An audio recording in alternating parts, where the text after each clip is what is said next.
Emotional प्यार की कहानी। नमस्कार दोस्तों, आज हम आपके सामने एक सच्चे लव की कहानी, सच्चे प्यार की कहानी लेकर प्रस्तुत हुए हैं। यह कहानी सच्ची घटना पर आधारित है। इस दर्द भरी प्रेम कहानी से आप प्रेम का मतलब बहुत ही करीब से महसूस कर पाएंगे। चलिए पढ़ते हैं दर्द भरी लव स्टोरी। पूर्णिमा अपनी दोस्त के घर रावण दहन देखने के लिए जाती है। वहाँ उसकी मुलाकात एक दोस्त के चचेरे भाई हेमंत से होती है। दोनों एक दूसरे को जानते हैं और फिर दोनों की दोस्ती हो जाती है। हेमंत से ये मुलाकात पूर्णिमा के लिए कुछ नया लाई थी। अब तो हेमंत से पूर्णिमा का मिलना जुलना बढ़ गया था और कुछ दिन बाद और देखते देखते वो दोनों अच्छे दोस्त बन गए थे। हेमंत और पूर्णिमा की यह दोस्ती बहुत आगे बढ़ती गई और अब तो हेमंत को पूर्णिमा से प्यार हो गया था और उसने पूर्णिमा से अपने प्यार का इजहार तक कर दिया। हालांकि पूर्णिमा थोड़ा असहज हुई क्योंकि उसके जीवन के इस खालीपन में ऐसा पहली बार हुआ था कि किसी के वह इतने करीब आई थी और उसका प्यार का इजहार उसके सामने करना, यह सब नया था पूर्णिमा के लिए। पूर्णिमा ने तब तो कुछ नहीं कहा। बाद में हमेशा हेमंत के बारे में सोचती और अपने मन के ख्वाबों को बुनती रहती। कई बार तो उसने यह बात हेमंत से भी साझा की और जो बात आगे बढ़ी तो पूर्णिमा के इस खालीपन की जगह पर हेमंत का ऐसा असर हो गया था कि अब तो पूर्णिमा को भी हेमंत से प्यार हो गया। अब दोनों के प्यार परवान चढ़ने लगी थी और दोनों के प्यार की ऊंचाइयां आसमान को छूने लगी थी। बात लोगों तक पहुंच गई थी और बात इतनी बड़ी कि खबर का दोनों के परिवार के दहलीज तक आ गई थी। बात जब पूर्णिमा के परिवार तक पहुंची तो पूर्णिमा के परिवार वालों ने पूर्णिमा को काफ़ी समझाया।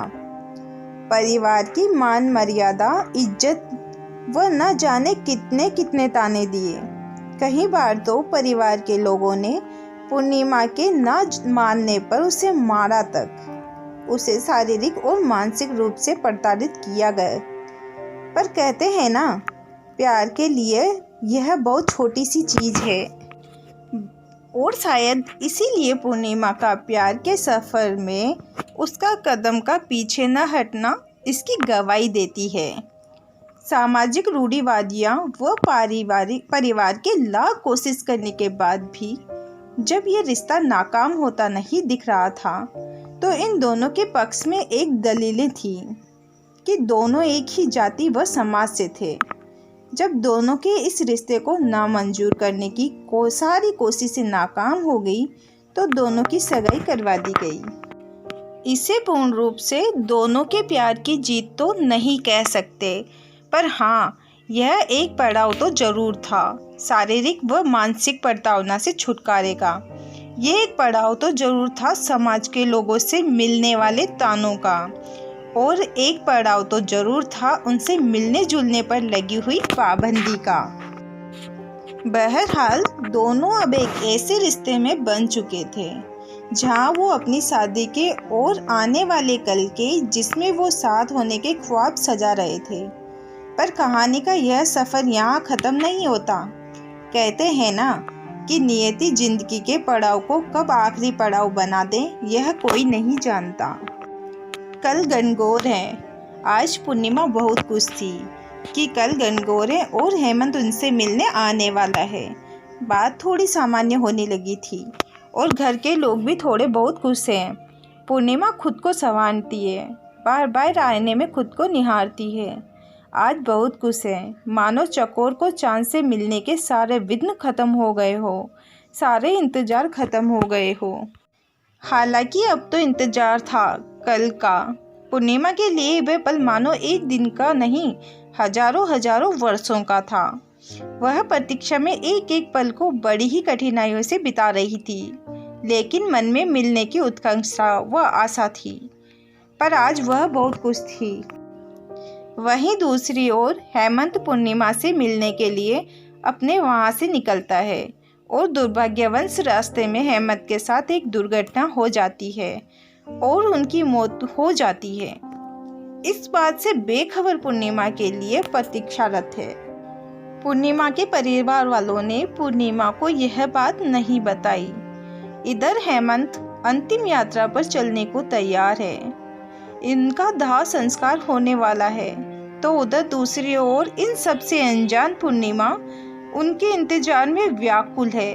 उसका मन बेचैन है अपने हेमंत से मिलने के लिए। शायद अंतिम यात्रा में वह हेमंत के साथ हो सकती थी, क्योंकि हेमंत अब इस सफ़र से लौट बहुत दूर जा बैठे हैं। हेमंत का दाह संस्कार हो जाता है, किंतु पूर्णिमा अपने हेमंत के इस आखिरी सफ़र और उसके लिए आरंभ एक दर्दनाक सफ़र से अब भी अनजान, एक कभी ख़त्म न होने वाला इंतजार में ही रहती है। इधर हेमंत की मौत की खबर से अनजान जब पूर्णिमा को उसकी मौत की खबर मिलती है, तो पहले तो वह इस बात को स्वीकार ही नहीं कर पाती है। वो यह सदमा बर्दाश्त नहीं कर पाती है। उसका मानसिक संतुलन इतना बिगड़ जाता है कि अब वह जोरों जोरों से चीखती है, चिल्लाती है और उसकी जुबान पर एक ही लफ्ज बार बार आता है कि मेरा हेमंत कहीं नहीं गया। मेरे हेमंत, जिसके लिए कल मैं पूजा करने वाली हूँ, वो गणगौर की पूजा में शामिल होने जरूर आएंगे। उन्होंने मुझसे ना भूलने का वादा किया हुआ है, इसीलिए हेमंत जरूर आएंगे। मेरे हेमंत जरूर आएंगे।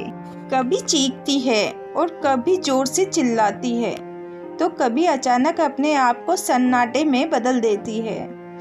फिर उस सन्नाटे को चीरती हुई अपनी चीख पुकार से हमेशा एक ही बात दोहराती है कि मेरा हेमंत जरूर आएगा, मेरा हेमंत मुझे छोड़कर नहीं जाएंगे। अब इस बात को हुए महीनों बीत गए हैं, पर उसकी जुबान पर बस एक ही बात है, मेरे हेमंत मुझे छोड़कर नहीं जा सकते, वह जरूर आएंगे। इन सब के बीच परिवार के लोग व समाज के अन्य लोग जो इसके प्यार को नाकाम करने में अपनी तमाम कोशिश कर चुके थे, वह लोग जो कभी न जाने कितने ताने सुनाते थे, जो कभी तानों की बरसात कर दिया करते थे, आज उनकी आंखों में भी आंसू थे पूर्णिमा की हालत देखकर।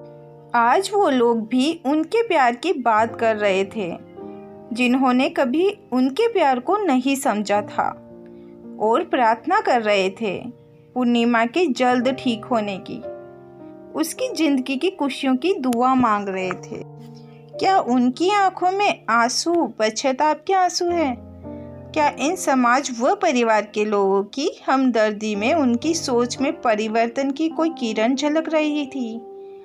क्या जो लोग कभी इन्हें ताना दिया करते थे, वो आज जो भगवान से प्रार्थना कर रहे हैं इसके ठीक होने की, क्या ये उनकी हृदय की गहराइयों से की गई प्रार्थना थी? बहरहाल कहानी में आपको आगे लिए चलते हैं। कहानी की उस पड़ाव पर हम पहुंच चुके हैं जहां पर पूर्णिमा की जिंदगी की शुरुआत होने से पहले ही खत्म होता दिख रहा था। खैर, बहुत दिन गुजर गए थे। अब पूर्णिमा खामोशी के साथ रहने लगी थी। अपनी खामोशी में अपने घुटन को छुपाए बैठी रहती थी, किसी से कुछ नहीं कहती, अपने जज्बातों को अपने सिरहाने समेटती रहती। रातों में उसकी सिसकियों की आवाज़ बस उसके कानों तक ही जाती थी। किसी और का कंधा उसके रोने के लिए था भी तो नहीं।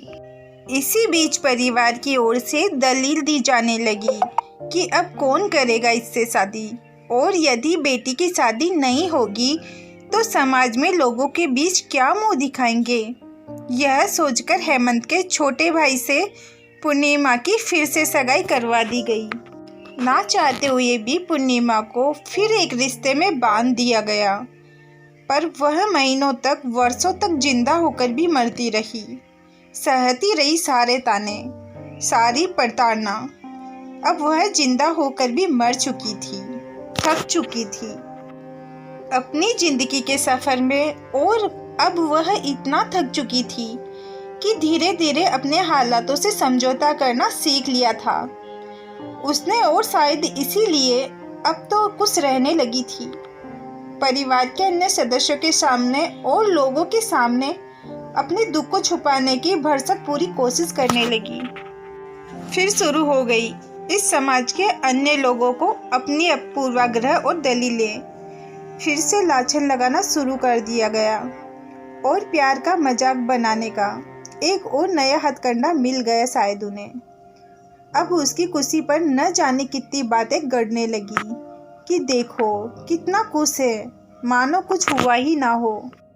ध्यान रहे, ये लोग वही है जो कुछ ही समय पूर्व पूर्णिमा के हालातों पर आंसू तक बहा रहे थे और भगवान से प्रार्थना की थी उसके जल्द ठीक होने की। आज वही लोग इस पर चरित्रहीनता का आरोप मन रहे थे। इन सभी बातों ने उसके जीवन में पुनः वह सारी विपदाओं को ला खड़ा किया जो उसने पहले देखी थी। मानो उसके जीवन में दुखों का साया फिर से आ गया। उसके हंसते खेलने वाली जिंदगी में फिर से दुखों का बवंडर आ गया। अब वह फिर से टूटने लगी। समाज ने तो यहाँ तक कहना शुरू कर दिया कि उसने कुछ और भी किया था, वह नाटक था। वह सारा प्यार, वह सारा दुख तो दिखावा था, वह तो महज एक छल था। और पूर्णिमा से अब उसके ससुराल वालों ने फिर से सगाई तोड़ दी, यह कहकर कि हमारे एक बेटे की मौत की जिम्मेदार यही है, अब दूसरे को न मार दे, इसके कारण हमारे मान सम्मान इज्जत को ठेस पहुंची है। और साथ ही ठहरा दिया उस अपने ही बेटे की मौत का जिम्मेदार। हम उसके दर्द की कल्पना भी नहीं कर सकते हैं जिसने इस दर्द को जिया है। मैंने मात्र देखा है उसे ये जिंदगी जीते हुए, और मैं बहुत आहत हूँ लोगों की और समाज की व परिवार की ऐसी मानसिकता को देखकर। और जिसने ये सब कहा है उसकी मनोदशा कोई नहीं समझ सकता। फिर क्यों लोग आ जाते हैं किसी की खुशियों को छीनने? क्यों लोगों को किसी की पल भर की खुशियाँ नहीं देखी जाती? उसके दर्द को नहीं समझ सकते तो मत समझो उसे और दर्द तो ना दो। क्यों किसी को फिर से जीने का हक नहीं? मुझे आज तक उस लड़की का गुनाह समझ नहीं आया कि क्या किसी से प्यार करना गुनाह है? क्या प्यार करने से वो चरित्रहीन हो जाती है? और क्या उसका गुनाह था कि उसका प्यार अधूरा रह गया? क्या उसका गुनाह ये था कि उसने फिर से जीना चाहा? प्यार के नाम पे वे लोग न जाने कितने भाषण देते थे, न जाने कितनी सारी उपमाएं दी जाती है। कान्हा जी और राधा जी के प्रेम को लोग पूछते हैं, क्या वाकई में पूछते हैं? मैं नहीं मानती ऐसा कि लोग मानते हैं भगवान के उस प्यार को। अगर ऐसा होता तो आज हर समाज में प्यार करने वालों को अलग नहीं होना पड़ता, किसी को ये दर्द नहीं सहना पड़ता। अगर लोगों के अनुसार ये गुनाह ही है तो क्यों पूजा करते हो राधा कृष्ण के प्रेम की मूर्त की? क्यों उन्हें भी सजा नहीं देते प्रेम करने की, प्रेम करके अधूरा छोड़ देने की? एक ही उम्मीद करूँगी, किसी को जीने ना दे सकते तो मरने के लिए मजबूर तो ना करो। किसी का दर्द नहीं समझ सकते तो दर्द मत दो।